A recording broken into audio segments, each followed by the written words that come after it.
Hello guys! So, I think nandito naman tayo ulit sa ating bahay na pupunta na isa rin sa aking mga naging kaibigan. Marami na rin kaming dekada at dinaanan ng kaibigan kong ito. So, I am very glad na pinagbigyan niya ako para sa interview na to. And guess who? Well, maganda siya sa paningin niya. So, hulaan nyo kung sino ang aking makakausap, aking makikibibitalk sa akin ngayon.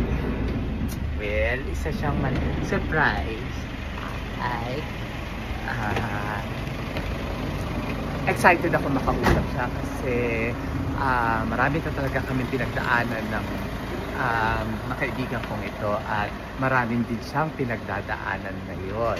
Isa sa mga clue ay may Hello Kitty siyang welcoming party.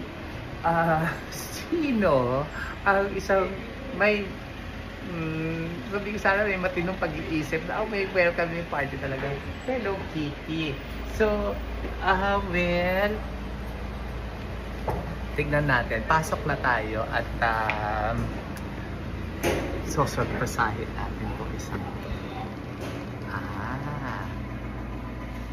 very pink ang kanyang bahay. So, nahuhulaan nyo na ba kung sino siya? Meron ulit talagang Hello Kitty. Batang-bata ang pengi itong kaibigan ko na to. Sige, hulaan niyo kung sino siya.